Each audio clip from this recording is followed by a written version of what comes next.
Hello guys, and welcome back to another cold episode. On today's episode, we are talking about this amalgamation of cards that was thrown together by several players on the Yu-Gi-Oh! Or the WCQ Top 100 deck list. I'm going to show you the topping, or the number one, or what is it, number 45? Number 45 placement here by this player's name. Couldn't tell you what it actually says, and I'm not going to try. But this is the 60 card amalgamation of cards that they are playing. They're notably playing things like Cellspan and the Thunder Dragons, as well as Thunder Dragon Colossus and stuff like that. So overall, what is this? Well, it's tier, but it's also not tier. It's also just kind of a 60 card grass list that aims to. It's a combo deck. I don't know what else to tell you. It plays combo, and that's what it does. It mills a bunch of cards thanks to the tier cards. It is able to then utilize those mills to basically set up snow, to basically be able to snow a whole bunch of times, and ultimately just punch your opponent really hard in the face with a Zeroboros. That's the idea. You end on Baron, Rukolos, etc., and then just win the game. So we're just going to go through the quick card by card, and I'm genuinely going to be quick. If you don't know these cards, pause them, look up the card, read them, but overall, I'm not going to go through them slowly. So there's that. I don't understand all of the decisions. It's more so just to show you kind of what the deck does, and if it's for you, you can absolutely check it out. Now, with that being said, I will preface this by saying this deck is way better for something like the WCQ than it is for the ranked ladder. So if you're trying to play this in ranked, it's not going to do nearly as well. It is specifically designed for things like the WCQ, but I do want to give you at least this idea and maybe tinker with it to see if it's going to work for you on the ladder. It's also just maybe something you enjoy playing. So there you go. Let's quickly do the card by card. Starting off with the fact that we are playing 3 different engines, the Kashtira, the Horus, well, actually it's the tier, the Horus, and the Snake Eye engine. So there's that. So we're starting off with the Snake Eye stuff. We're playing 1 Ash, 1 Oak, 2 Poplar, 3 apiece of the Black Witch, the 1 Flomberg, 1 Subversion, the 1 Original Sinful Spoil, and the 1 Field Spell. And that is it. We are not playing any of the other level 1 targets. We're not playing the... Oh, sorry, we are playing the Wanted. We're not playing anything else, though. And we're not really playing much in the extra deck that you would think would associate with this, mostly due to the fact that you're not actually playing Snake Eye, you're playing this. So there's that. Next up, we have the tier stuff. We are playing the 1 Havness, the 2 Sheeran, 1 Rhino Heart, without actually playing Kaleido Heart, so does make a bit of sense. This is basically just a search target to get us into some of the other fusions. And then we are also, of course, playing the 1 Perla Rhino, as well as the 1 Grief, and that's it. That's it for the tier stuff. Moving on, we are also playing the Horus stuff, 3 apiece of Imseti, 1 Dua, 1 Happy, and then the 2 apiece of King Sark and the Field Spell. The Field Spell is pretty nice because you can search it off of some of the Field Spell searchers, which is pretty good.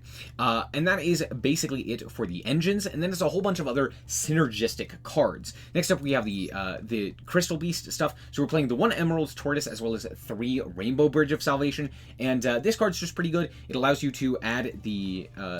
banish it from the grave to add the Emerald Tortoise, as well as a field spell to your hand, which is very nice. Adding Perla Rhino, adding the Divine Temple, adding the Walls of the Imperial Tomb, all very good. I know I said I wouldn't mention this, but... you know, this is kind of unique.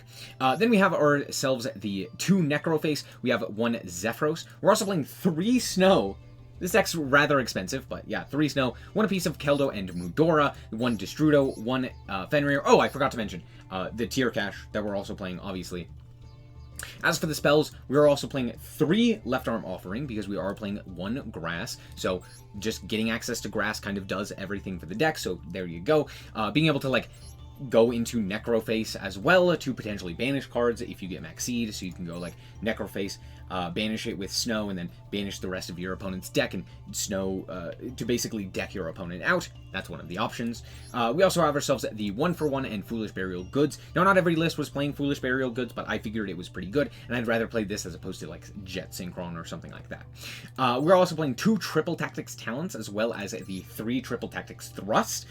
Makes sense for the most part. It just gives you access to a lot of really powerful spells, and it gets you access to to grass, which is very nice. Then, of course, we are playing the 3 bonfire as well, just as additional ways to kind of get into our deck and get into the Snake Eye stuff. And then we are playing 3 apiece of evenly matched, 3 apiece of the Rainbow Bridge of Salvation, and 1 Trivy Karma. Now, why only 1 Trivy Karma? Well, because we actually only have 1 target for it, so it doesn't really make sense to play a whole lot of targets for it, especially since we also have Rainbow Bridge of Salvation, which is just better because it also gets a guy into your hand. So there you go. As for the extra deck, pretty interesting here. We're just playing 3 fusions, the Mud Dragon, the Kit Kalos, and the Rukalos, and that is it. Then we are playing the 1 Baron Floor, 2 Xyz with the 1 Dugaris and the 1 Zombie Vampire, and then a whole bunch of links, the Link Karibo, IP Masquerena, Cross Sheep, Verte Anaconda, the Elf, the SP Little Knight, Curious, Apollosa, and Zeroboros. Now, why is Verte in here if we don't have a target for it? It's to make Curious. You basically are able to go something like Link, Karibo, Verte, and an IP Masquerena into the Curious, or you could even go something like Link, Karibo, and Verte, and another guy, just change it to Dark, like for example one of these guys, in order to then make the Curious as well. So there's a bunch of different ways to make the Curious there, and Curious is pretty good. It dumps the Rainbow Bridge of Salvation, it dumps a tier name, it dumps a whole bunch of different cards. So all in all, pretty decent there. You could even dump something like Original Sin to potentially get that into rotation as well. You could dump a Snow, you could dump a Flomberg, etc. The list goes on. So there you go. But yeah, that's kind of just part of the combo. And there isn't like an ideal end board. I guess there kind of is, right? It's Rukalos, Baron, and Apo with like a follow-up of Snow and Grave and one of the field spells. It doesn't really matter which one. But yeah, that's like kind of the ideal combo. But ultimately, the point of this deck is that it kind of makes a whole bunch of different things. But yeah, let's hop into the replays and show you how this deck performs. Alright, so here we are going first, and hey, look at that, it's grass. You'll love to see it. So we're going to start off here. I actually go for the Diabell Star here to potentially bait out an Ash Blossom, and just see if my opponent has anything here. But I guess they wouldn't have had anything. And so I just get to freely mill a whole bunch of cards.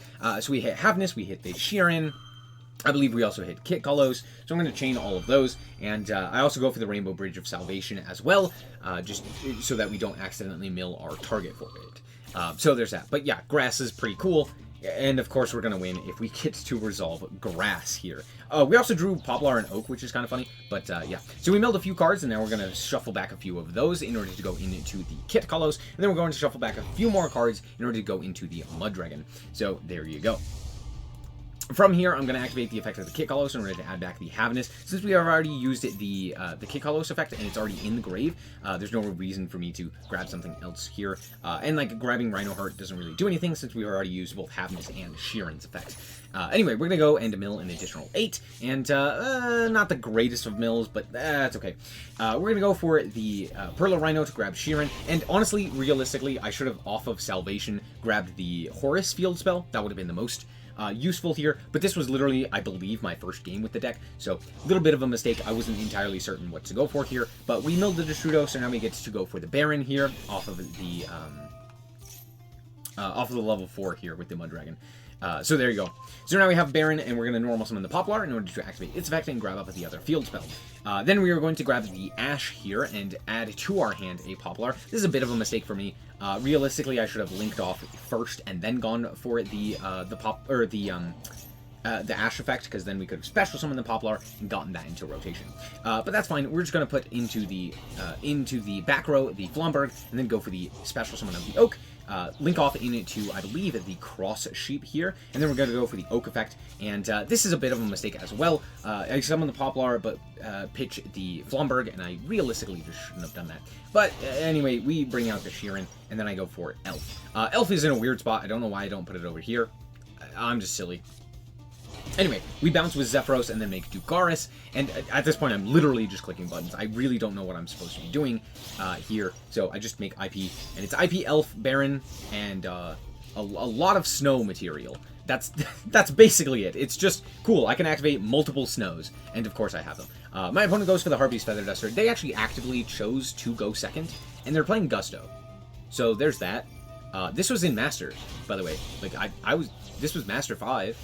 So, you know, there's that. Now, if you're wondering what Gusto does, the answer is, it's just Makonko, but like really bad Makonko. So there's that. So my opponent's going to go and twiddle their thumbs a bunch, and not really accomplish a whole lot, but we'll see what they can do. They're going to send a card to the graveyard. We're then going to activate the elf here, and I'm just going to bring back the cross sheep, to the which my opponent will go, hey, I'm going to pop that card. They target the elf here, and I'm like, sure, that's fine. And then they're going to go and activate the Miracle Fusion, to the which I will chain the IP Masquerena, so that if my opponent has something that they would like trigger on summon, because I have no idea what they're going for with the Miracle Synchro Fusion. So I'm like, okay, I'll just simply go for the SP Little Knight here, so that if they chain something, or like if they do something on summon, I can activate the SP Little Knight. So that's kind of the idea here. So they go for the Axon Kicker, and I'm just going to banish that card, and my opponent concedes. Yeah, that's basically what the deck does. Alright, once again, we are going second. And this one's a little bit more different, but we did draw 2 of the field spells in Trivia Karma, which is kind of funny. So we're going to start off here by grabbing up the Sheeran, and you're probably wondering why grab the Sheeran. Well, it's because I wanted mills. I kind of needed mills, in fact. So I just normal summon the Snow here, and I'm like, okay, we're going to go for the Dugaris, and Dugaris, since we did happen to mill the Snake Eye Ash, can just bring back the Snake Eye Ash. And I'm like, great, fantastic. So we'll go for the Poplar here. We're going to activate the effect of the Poplar. We're going to activate its effect in order to grab up the original Sinful Spoil, since we already have the field spell. We're going to link off here and just do the bare bones basic combo here for the Snake Eye version. Well, okay, I actually do mess this up. I accidentally clicked Flomberg instead of clicking Oak. Should have gone for the Oak there. But alas, it's not that big of a deal. We're just going to send the Oak to the graveyard in order to summon the 3rd Poplar, and then link all of those off into Curious. That's right, baby. It was all for Curious. So yeah, we're going to activate the Curious as well as the Flomberg here, and the Curious is going to send to the graveyard, I believe, the... yeah, we send Havness here to get a fusion summon. So we're also going to mill some cards, as well as activate the Havness, as well as activate the Oak, in order to bring back the Ash. Here we go for the Kit Kalos, and we're going to activate the effect. We milled a Sheeran, which is just crazy. So we do get the Search, as well as immediately go into the Blue Kalos. We're going to grab up Grief here, which is a little interesting, and then go into the Cross Sheep. We're then going to link those guys off and to go into the Apollosa to bring back another guy, and then link those guys off into Elf, and put the Elf over here. We're going to go for Snow here, just to basically allow me to get enough materials to go into the IP Masquerena. So this is basically the end board. We have access to Snow, we have access to IP Masquerena, we have 2 Apollosa negates, and we have the Brucolos. Could we have done more? Maybe, but our hand was really weak, so even just given this, it's pretty good. We also have Grief as immediate follow-up, which is pretty good. So my opponent is playing Endymion. Woo! Here's the thing. This always happens. Every single WCQ, 1 Pendulum player, mostly... No, there's always 2 Pendulum players, actually. At the very least, there's 2. One of them is always on Endymion. So Endymion stocks shoot up, and everyone's like, I gotta play Endymion. It's good. Look, it's a Pendulum deck. And then the second one is always some, like, bullshit combo deck that's, like, either 60 cards or is, like, a Floodgate Turbo style deck with, like, Valence or something along those lines. So, not surprising to see this. But this deck's not good. And I'll show you why. So my opponent's going to go for the Upstart Goblin. They're going to activate the effect. They're going to go for the Endymion here. They're going to activate the effect. And then they're going to activate the Servant of Endymion, to the which I will just promptly negate with my Rucolos. Now, I'm going to call... I said this on stream, because I played this game on stream. I was like, okay, I guarantee the reason they're doing this the way that they have is because they have a Called By in their hand trying to, like, bait out a Called By to get an additional thing, right? Because of course they do. Of course they have a Called By. So I activate the Rucolos here, and of course, out comes the Called By. I'm like, okay, that's fine. I'll just go for the Snow here and just flip the card face down. I'll just banish my Rucolos, might as well, right? Now, I could have potentially... the reason I brought that up is because I could have sent the Grief to the graveyard, but I was like, cool, that doesn't really matter. If they have the Called By, it doesn't do anything for them. They can put a spell counter on a guy, but that doesn't really matter. It's going to go face down. We still had access to the IP Masquerena to potentially go into SP and then bring it back with the Elf. We had the ability to go into the... we still had the 2 negates with the Apollosa. That was literally just Snow, Rucolos. So yeah, Endymion's not exactly the greatest of decks. Alright, so here we are, going first once again with a very interesting hand.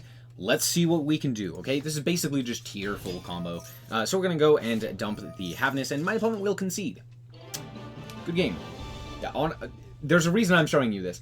these are most likely what's going to happen. If your opponent sees that you are on some degenerate bullshit combo deck, or something along those lines where you're just, I'm going to combo off and not play the game, they'll just surrender. In fact, here is another replay that basically does the same thing, where I get to combo off and my opponent just... I think they disconnect, but it's basically a concession. So I actually do get to combo a little bit here, and I make some weird choices. I don't really know exactly the lines that I'm supposed to be going for. I'm just kind of going on the fly and kind of understanding, like, oh, here are some of the synergies. So I'm making things up. It may not be the best plays that they normally would go for, but this is more so just to show you that it doesn't really matter.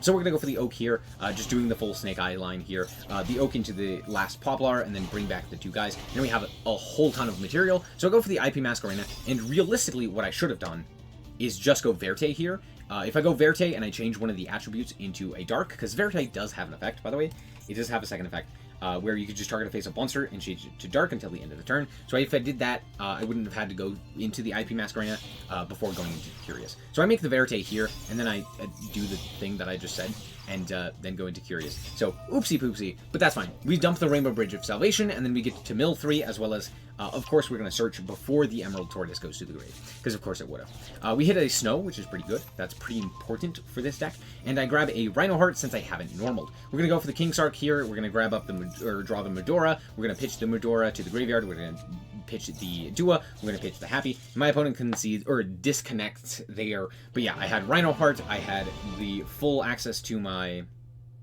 to the Horus line and all of that stuff. So there you go. Good game. All right, we're back with the deck, and honestly, I don't like this deck. I understand what it does, and like it's cool in theory, but for the most part, it's just a high roll deck that's like, cool, don't have Max C. You don't? Great, I win. Or like, cool, don't go first. Oh, you did? Okay, good game. That's kind of it. Like, it has a lot of bricks. It has a lot of, like, dead cards. It has a lot of just bad opportunities, basically. But you could also just high roll and immediately win the game. And there's a lot of decks like that. It's not really like you need this deck in particular to do that. But it is a combo deck, and so therefore it's really good in the WCQ. So obviously stuff like this always pops off. I hate Grass. I think it is a very poorly designed card because of the fact that basically every card now just generates you advantage when it gets sent to the graveyard. So it's not really useful to have this. I think in the past it was a little bit more interesting, but at this point I think it's just an auto-win card, and it's not very fun. So I would love to see this get banned. It's banned in the TCG, and I think that's great. I understand why people like it. I just don't. I think for the most part it's just cool. This resolves, I win the game. And there's very, very little that decks can do after the resolution of Grass. So there you go. Anyway, that's going to be it. Thank you guys so much for watching. I hope that you guys did indeed enjoy it. And if you did, I'd like very much so appreciate it. If you want to check out more content like this, then just be sure to subscribe. Anyway, thank you guys so much for watching. And remember to always stay frosty. Bye-bye. Shout out to the Frost Guard, my members. Thank you guys so much for the support, and I hope you enjoy the content.